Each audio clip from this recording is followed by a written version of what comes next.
Start with, I can tell you that I have the only disclosure is that I'm the founder of and CEO of Biped. I invented the Biped device. I'm a board certified neurosurgeon. I did my BA at Columbia College in Manhattan, NYU School of Medicine, and my neurosurgical residency at UCSD. So I have several patents and papers in my name. And I tell you also that there are pieces of there's some of the artwork and material that's in this slide presentation came from an excellent site. It's called fuseprogram.org. It was developed by the Society of American gastrointestinal endoscopic surgeons. And they've been working on this for several years. And I hand a lot of credit to them because there are very few out there who are trying to and working on educating surgeons on the intricacies of electrocautery. What is electrosurgery? So it's the application of an electric current to cauterize or coagulate a tissue at the surgical site. There's electrosurgery, electrocautery are different terms. Cautery is the direct application of heat. And this is a form of cautery that's used in the operating room today. It's a device with some batteries that run current across a nichrome wire that heats up and becomes red hot, and that's used to cauterize. That is classic cautery. But what we use in the operating room today is not cautery. This is electrosurgery. If you use the terms loosely, you can call it electrocautery. But the tip of this does not get hot. And many surgeons think that this is the tip of this heats, and it's the heat from this tip that actually results in cautery, but it's not true. This doesn't get hot at all. It's actually cool to touch. What we're dealing with is actually a pretty hazardous device. AORN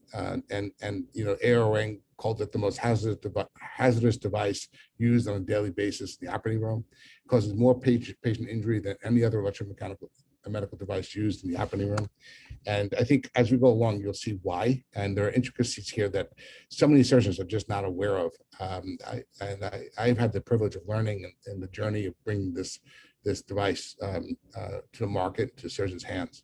In any case, the goals of this presentation are to understand the nomenclature involved in RF electrosurgery, to have a practical understanding of the physics of electrosurgery, and understand the instruments and generators, how various operating nuances that you need to be aware of when using this device, understanding how electrosurgery works, how does it actually cause heat to form in the tissues that are being affected, and understand the difference between monopolar and bipolar instruments and their utilization. We talked about, I'm using monopolar, electrocautery or Bovie electrocautery. Electrocautery itself is always bipolar. It's the instrument that's either monopolar or bipolar. We'll get into that in a second.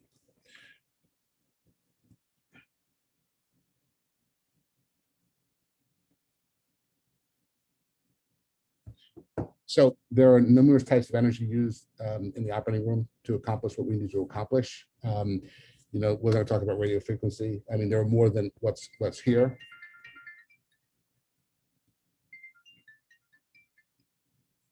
There is monopolar instruments that were invented and developed in 1920s, first used in the operating room with Dr. Harvey Cushing in 1926, but it was invented by a physicist named William Bovie, who's pictured here to the left. This picture on the right is common to, a lot of us know this image. It's a classic image of Harvey Cushing, but almost none of us know this picture. And this is a picture of Dr. James Greenwood, who was working at Methodist Hospital in Houston, Texas, back in the 1940s, back when general surgeons were converting over to neurosurgery to take over the caseload and build on the reputation and knowledge based out of World War II, largely. And anyway, Dr. Greenwood invented the bipolar forceps. I think he deserves a lot of credit for that. There are a lot of terms we use in this process that includes Bovie, hot Bovie cautery, burn, grounding pad. There is no, we're not grounding the patient, by the way. You'll see why that's important to know. A return electrode, it's not technically a return electrode because we're using oscillating current. They're both return electrodes, and they oscillate between source and sink. Monopolar energy and bipolar energy. So these terms are just, they're not right. And people who use these terms haven't studied the electrocautery. And it's a shame because electrosurgery is central to what we do, and no matter what type of surgery you are. So key terms that we should know are the electrosurgery generator and what it does, the actual tissue effects, and there are four: vaporize, cut, desiccate, coagulate, and fulgurate. We're not going to talk much about fulguration here, but it is another form of tissue effect that you can have using electrosurgical technology. So the electrodes are of two types, active and dispersive. And there are two types of instrumentation for this. It's monopolar or bipolar. Whether you're working laparoscopic or open, you're using monopolar or bipolar instruments. I'll tell you what the difference is. So how does RF energy work? It's not very complicated. Basically, it's intracellular conversion of electromagnetic energy, which is a oscillating sine waveform power delivered to tissues. It turns into kinetic energy, and that kinetic energy through friction becomes thermal energy. And it's very similar in some ways to what you see in a microwave oven, for example.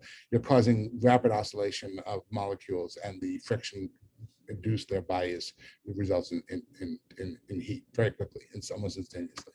So how does it actually work? Again, this pole here is positive and negative. So when this sits here, if it was a DC current, you'd have the negative, ions attracted to the positive cathode. You'd have positive ions attracted to the anode, and everything would just sit there. There would be no heat generation.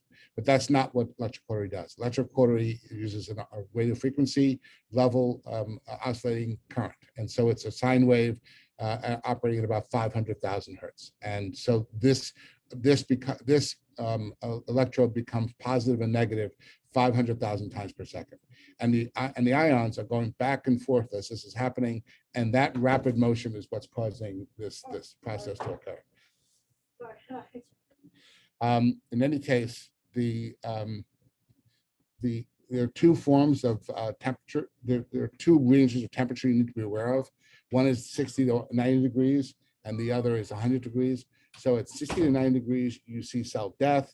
Anything above 50 degrees, you'll see cell death, and it's a result of desiccation and protein coagulation. When you get to 100 degrees, you're watching cellular vaporization, and we've all seen that. Actually, the tip of a bovie properly placed can reach 1,000 degrees. At 400 degrees, 200 degrees, you're seeing caramelization. At 600 degrees, you're seeing carbonization. And that's the black, solid black residue. The gooey residue is caramelization of sugars and proteins.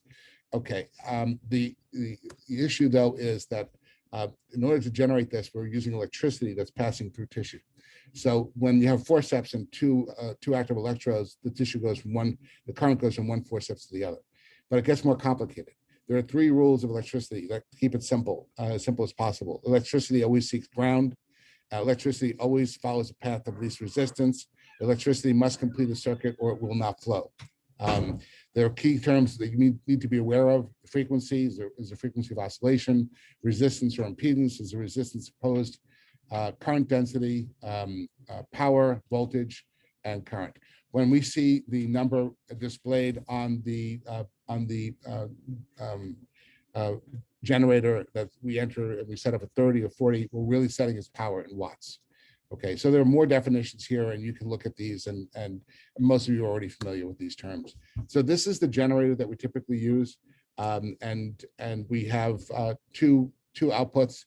One is a bipolar output, and the other is a monopolar output. And I think we'll look at what the differences are. This is bipolar, which requires a different type of plug. As of 2016, the FDA has been requiring different consolidated plugs to be used, and so all the future bipolar machines will have these types of plugs, where they won't have to do two individual flying leads. The key functions of this ESU are first, conversion of low frequency wall output, because our house current works at 60 hertz, to an RF output of 500,000 hertz. Adjustment of wattage and indirectly voltage. Control of the duty cycle. We'll talk about that in a second. And very importantly, isolation. So the wall current and the actual circuit that delivers electrosurgical current to the patient are isolated from each other. So if there's a sudden spike on the wall side, most isolation circuitry will protect the patient from receiving that bounce with that increase. So that's a very critical part of this. And I'm going to say that we'll get to this in a second. So here we have, in this region is where all electrosurgery lives, between 300,000 and 500,000 hertz. Most systems are operating today at 500,000 hertz. There are systems that operate at an even higher frequency. And they're all in the spectrum. This is AM radio. The low band of AM radio is 550 kilohertz, just so you can put this in perspective. What's really important to understand is that the limit at which which current can stimulate muscle, the maximum frequency is about 80,000 kilohertz. At 100,000 kilohertz, muscle and nerve stimulation no longer produces, muscle and nerve isn't stimulated. So the reason you don't see muscles violently twitching and moving when you're bovine or monopolar electrocautery surgery is applied to the muscle tissue is because you're operating at such a high frequency that the muscles can't respond, and they don't respond beyond 100 kilohertz. It's designed specifically for that. That's one of the reasons that range is chosen. Okay, so monopolar itself can be dangerous. Why? So there are two types of current, whether it's monopolar or bipolar. And the first is a cutting current and coag. You're all familiar with that. You've probably mostly used coag. Most surgeons typically resort to coag for most everything, but actually cutting is critically important. And using a cutting waveform in certain circumstances produces much better results than you can get with coag waveform. And I'll show you why and where that is. In any case, in the cutting current, what you're seeing is a sine wave that has a fixed peak, a fixed frequency. It's continuously on during when the generator is activated. There's a continuous sine wave, and that's cutting. In coag, instead, what we're seeing is a modulated sine wave. So the sine wave is turned off for a large portion of the time that the generator is on. So as you're stimulating, sorry about that. As you're stimulating, you will see that there is that in coag, typically the sine wave and power is on only for about 6% of the time. So 94% of the time is off. And a duty cycle is actually the time it's on. So in most coag systems, the duty cycle is actually 6%. So meaning that power is turned on only 6% of the time. Now the frequency over here, the distance between on and off intervals varies, but the point is that when this occurs, the circuitry of the generator actually compensates by increasing voltage. So the peak voltage of the coag is higher, and the duty cycle is much shorter. This is a duty cycle of 100% for cutting. It's always on, and the voltage is actually lower. So that's important for a lot of reasons, and I'll get to them more as I get through all of these key pieces. But you'll see that that there are three ways in which these electrosurgery systems can oppose tissue. In vaporization, there's no contact required, and in desiccation coagulation, typically there's contact with the electrode, and actually the duration of contact, the power setting, and the type of tissue and the impedance by that type of tissue all determine the effect of that desiccation coagulation process. So the longer you leave it there, more and more tissue becomes desiccating coagulated. Non-contact fulgration results in wide region dispersion, which is superficial. We're not going to discuss that in this presentation. So in outcome, in a pure cut mode, you have 100% duty cycle, which means on continuously. It's low voltage compared to the coag mode, and the electrode speed is pretty fast. In other words, you can cut and take the active electrode and move it rapidly through tissue. The effect is the same, no matter what the speed to a certain point. It's not as motion dependent.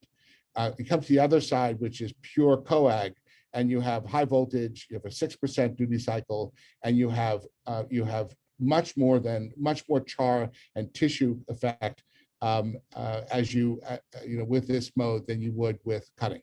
And so I'll ask you, if you're going to go and coagulate a blood vessel with let's say a pair of forceps, you're going to contact a monopolar electrode to, or with bipolar, which is better? Is it better to use a constant? Is it better to use a low voltage, pure cut 100% duty cycle, or you're better off with a high voltage, 6% duty cycle coag signal? And the answer I'm going to tell you right now is that your coagulation is much better here than it is here. I'll explain that more as we go along. This is the effect of cutting. This is the effect of coag, and these are various blends. So you can see, if you look, the amount of damage that coag is producing around this region, and the very limited damage producing here. You would say, oh, but this must be a much better way to coagulate blood vessels, use this current in this particular paradigm, but it's not. This is, and we'll get to that, as I said, in a moment. So I said earlier that all RF surgery is in fact bipolar. What differentiates systems is the location and purpose of the second electrode. So if there is a dispersive electrode on the patient's thigh and you're using a single active electrode, that's a monopolar circuit. That's a monopolar instrument by definition. If you have two active electrodes in the field, then that's a bipolar system by definition. That's the only difference. So in a monopolar system on top, what you see is a dispersive electrode, and you see this, you see the active electrode. So why is it that electrosurgery effects occur only at this point and not at this point? And the reason is purely surface area. If the surface area of this dispersive electrode is insufficient, it will burn tissue just as effectively as your active electrode. So the active electrode is fine tipped, has different shapes for different purposes. Some are blades, so you can, if you turn it sideways, there's a very narrow surface area, so it cuts more. If you turn it the other way, and you oppose the blade to tissue, it'll have more of a wider effect on tissue. So you can affect by changing the shape of the tip of this electrode, you could change its effect on tissues. In bipolar instruments, there are two active electrodes. The only current that occurs is between these electrodes. There is no current out here. There's no current here. There's no current here. It's just here. With this, there's current that passes from the point of surgery all the way through the patient to the dispersive electrode. And actually, that is not quite correct either. It's not just two, it's back and forth. So the oscillating sine waves result in the switch and function of these two electrodes. One becomes a cathode and anode, and vice versa. And that's what's happening 500,000 times a second. The only reason that this dispersive electrode doesn't have the effect of the active electrode is that it's much larger surface area, so that the current density that's actually present at any point within the dispersive electrode is actually so low that it can't damage the tissue. Current density ends up being a key factor here, and we'll discuss that in a moment. So we talk about a grounding pad frequently, and there used to be grounding pads, and it wasn't uncommon for grounding pads to be used with electrosurgery systems. They've been gone for 30 years. We don't use grounding pads any longer for one simple reason. Electricity will find its way to ground no matter where ground is. It's not an isolated circuit. So if you're using an active electrode here with a grounded patient, and it just so happens that there's an exposed electrical bolt or wire or something under the patient here that's attached to the base, that can act as a ground. You can have dispersion of current to that area, causing massive burns under the patient. You would never know it's happening, and you can have significant secondary damage. So our current systems, first of all, are isolated, and it's a closed loop circuit. So it's isolated from wall current.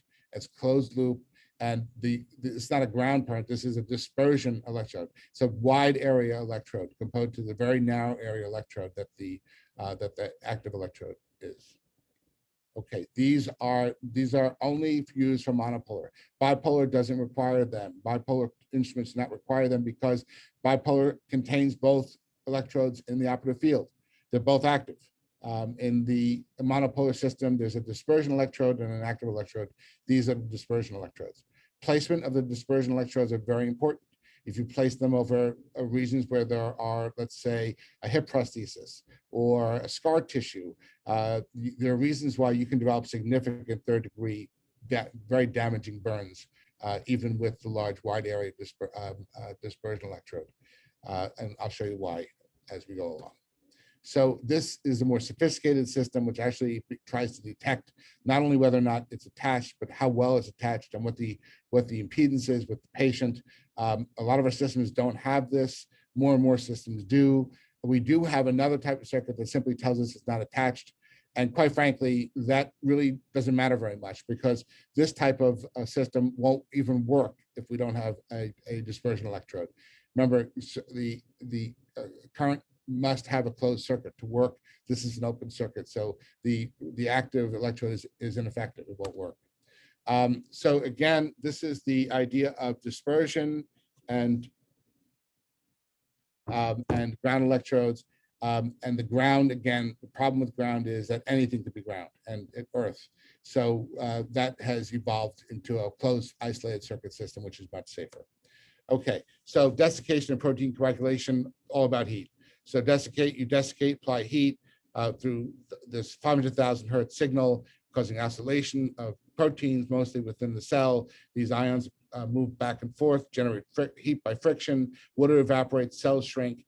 The heat reaches a point of 60 to 95 degrees, causing the collagen the protein to denature.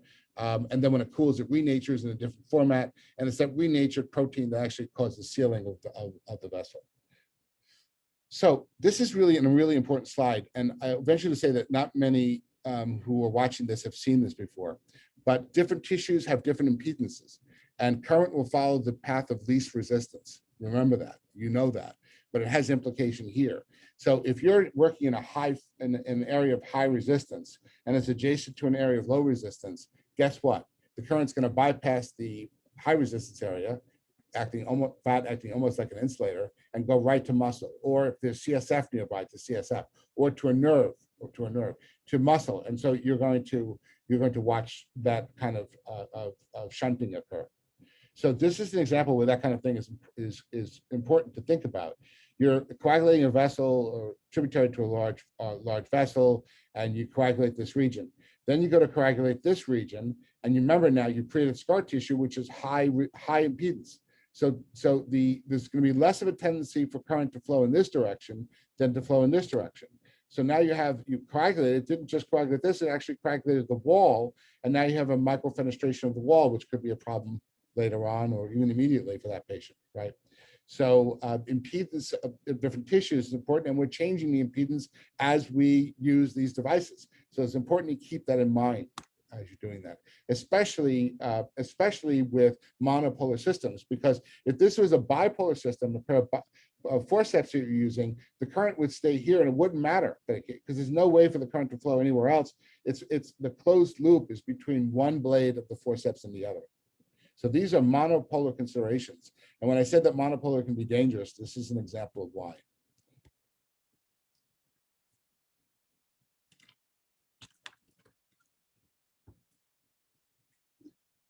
Okay, this was the current density slide I was going to tell you about. Current density is the current over area. Thermal change is proportional to current density squared. If you have a very tiny active electrode and a big dispersion electrode, there'll be no effect on the dispersion electrode, and you can generate temperatures of 600 degrees or more at the tip of this monopolar instrument. Thermal effect is proportional to current over area squared. Okay, times the impedance times time. So if the impedance, if the time increases, thermal effect increases. If the area is increased, thermal effect is decreased. Okay, so you want to seal a vessel, and you place the vessel using forceps. You're not using bipolar for whatever reason. I think over time we've all tended to move towards using our monopolar device, even to the point where we'll pick up tissue or bleeder with a forceps, grab it, and then touch the forceps with the active pole of a monopolar, and then coagulate it. Okay, that works. But if you're going to do that, you're better off using cutting current than coagulation. Cutting current is 100% duty, low voltage, generates heat, constant heat across the entire area, much more likely to produce a consistent coagulum across the vessel, whereas high voltage coagulation current produces these little spikes of energy, almost like miniature sparks that produces a very uneven distribution. So you can coagulate, it's not having an effect, and then you turn cutting and use it for the same period of time, and you have a nice closure. Just think about that next time you're having trouble with using monopolar with a pair of forceps. Also, think twice about that. Think about moving from the monopolar system to bipolar because it's so much safer. Okay, so this sealing requirements take time. Here's some of the issues you have to deal with and think about when you're using these electrosurgery systems. When you wrap the wire around the forceps, and I'm guilty of, I've done this in the past until I've learned better, that you can create current leakage and you can create damage because incredible heat can form within various portions of this loop, and that can cause the insulation to melt and it cause shorts within the wire, which can be dangerous. When you have the dispersion electrode that's distant from the active electrode and you're crossing a metal implant, remember the metal impedance of that metal implant is going to be extremely low. The impedance of the surrounding tissue is going to be much higher. So this is going to shunt current right through it. And the result is you're going to have damage to that. And I'll show you pictures of that in a second. If you have scar tissue, this is higher impedance than the surrounding tissue. And so there's going to be preferential flow of current around. If it's a large scar and there's a small amount of normal tissue, you have preferential shunting to normal tissue. And then you have burns around that normal tissue area. Bony prominences, again, bone tissue, different impedances. The areas with like muscle will have much lower impedance. But if your dispersion electrode pad is here, you can easily generate a burn right at the knee. I'll show you that in a second. Hair can interfere with the adhesion of the dispersion electrode, causing only the surface area to be drastically reduced, leading to burns. So here's an example of straight current in the old generators using grounding systems. We don't see much of this anymore, but this is the result of the patient that was adjacent to a metal pole that was grounded. And so the current was passing through and produced massive damage. This is an example where dispersion electrode for monopolar, modern monopolar system was placed on the knee. And you can see why that's not a good idea. Most of the area was low, and so it shunted from the knee, which wrapped around the knee, to areas of muscle. So all of this received much higher current density, and the result was a burn. So this is what can happen with implants. Implants can produce these burns as well. And what happens is you have current and you have arcing that occurs across the implant. The arcing causes pitting. Then the pitting is no longer a smooth articular surface and it becomes useless. And this kind of damage can, the consequence can be a hip replacement. There's no other way to fix this. There's another example of a burn, third-degree burn that can occur. So I'm going to go to another set of dangers and issues that occur with electrosurgery. And this is a major reason why so many surgeons will use monopolar or BOVI over bipolar. And that is that the bipolar is always required a foot pedal, and foot pedals are more problematic than most of us are willing to admit. Most of us will put up with anything and keep moving. I think that the incidence of back pain in surgeons is ridiculously high. Leg pain, neck pain, and you'd say, well, what does that have to do with use of foot pedals? Well, this has been studied, and there are articles talking about ergonomic issues in the operating room. And here's an example: foot pedals may cause several physical ergonomic concerns, discomfort in legs and feet, while the surgeon keeps the operating foot dorsiflex over the pedals and loads the body weight on the other foot to prevent losing contact with the pedal. Think about that next time you're using the foot pedal, and you'll, for whatever reason, you'll realize that you shift your entire body to do that. And if you're using it for bipolar and using the bipolar current frequently, then you're going to be doing this for a long portion of the case, leading to pain afterwards. Well, that's where the pain's coming from. The surgeon has to look down at their feet. This is not me saying it. I know it as a surgeon. I've done it. But this is in multiple journal published articles. And also pedals move, and so again, they're not where they expect them to be, and you have to look down again. And then other issues that are raised is high risk of mistaking pedals for, and so pressing the wrong pedal. The wire between the foot pedal, the wires themselves are points where people trip, going back from side to side in the patient. It's happened to me. Few nurses are sometimes asked to actually operate the foot pedal. That's not usually what they're responsible for doing. It's not in their usual demand. There are regulations in hospitals against that. It happens anyway. Add that to the fact that there are nurses and techs in the OR that are asked to actually crawl on the floor to move our foot pedals. Yeah, I think the foot pedals is a significant problem. And we have using foot pedals can cause imbalance to the user because weight is mainly shifted onto one foot. It'd be far better to use instruments with handles for the purpose of control. I couldn't agree more. So results during procedure, 91% of subjects occasionally lose contact with the foot pedal, 56% experience is very annoying, 75% say it obstructs freedom of movement, occasionally hit the wrong foot switch, 53% say causes physical discomfort in their legs or feet, 93% of subjects would like, 93% would prefer a better way to activate diathermy. This common sources of OR problems and ergonomic problems, foot pedals. So here is the extent to which people have gone to try to solve this problem. This is a article from a Japanese group. They agreed that it's a problem. They tried to create a solution. This was their solution. And it's this device where the foot pedal is mounted upside down and you end up having to move your toe up to activate it. I don't think this is much of an advance.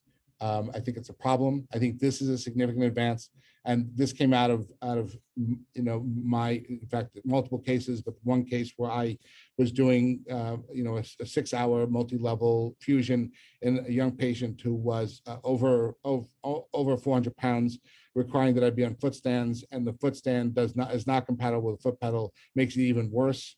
And by the next morning, I come up with this idea that we could mount a hand switch directly on this plug or on the base of the forceps. So we began showing it to some surgeons, friends of mine.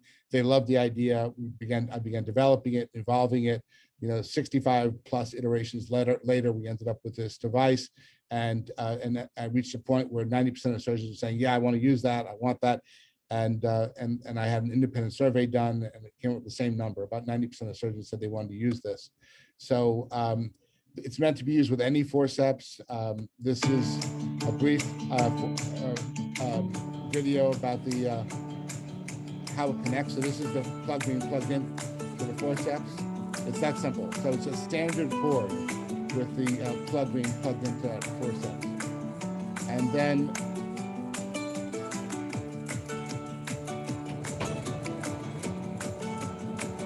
this is the foot pedal activation.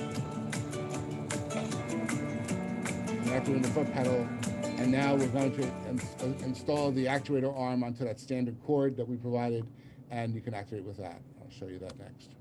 So the arm is adjustable in length. You can adjust the actuator arm length just by moving it in and out. That's it being activated with the hand. So you can see that's the equivalent of a foot pedal, and you can adjust the length.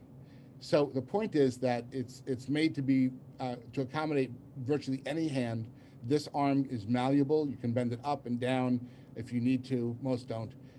You can move it in and out to adjust for various hand sizes and different size forceps and different shape forceps. The problems we're trying to solve are these, where surgeons are distracted and looking for a foot pedal, where they're calling a nurse to find a foot pedal, where they're stepping on the wrong foot pedal and doing whatever damage they're doing by doing that in that particular case, like activating C-arm, for example. So that's my presentation. I'm open for questions, and I can show you the device if you'd like as well. Great, thank you, Dr. Cornacchia. Yeah, if you have any questions, please feel free to put them in the chat. Otherwise, I think you can go ahead and show one if you'd like. We still have our attendees here. Good, let me do that. So we developed a device that we can use for demonstrating the bipolar, and it's this little box. It's not a generator. It just generates a tone, so that when you touch the tips of the forceps together, you have a high frequency tone, and when you activate, you have a low buzz. So I'll put that aside. You can use this with jeweler's forceps type electrocautery, and you just adjust it to your hand and activate it, and ultimately your hand is going to be activating the device You can open and close it without activating it. And when you want to activate it, you move your finger inward and you can activate it. And so this is one version. You can also use it with, of course, bayonet forceps.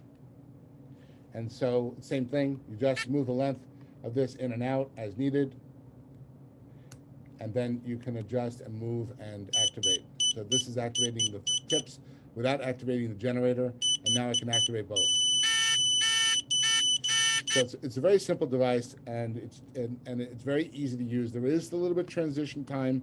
I found surgeons who use chopsticks regularly will get this right away. It takes a little bit of adjustment, but it's 1 or 2 cases, and it becomes routine. In the very beginning, I found myself looking for the foot pedal when I was looking to activate, even though I had the switch right in front of me. The foot pedal works with this, so you can actually press the foot pedal or this or both at the same time. Those are just training wheels. Eventually, you won't need the foot pedal, and you'll be using just this. Okay, well, thank you so much for that presentation. Thank you all for sticking with us here for these couple extra minutes. If you have any questions at all, let us know. If you did request a trial or would like to learn more about BiPAD, also reach out, or we'll be reaching out to you shortly. And thank you so much. Have a great evening. Thank you, Dr. Cornacchia, for that great presentation. Thanks, Tracy. Thanks. Good night, Thanks. everybody. Good Thanks, night. Bye. Vicky. Bye-bye.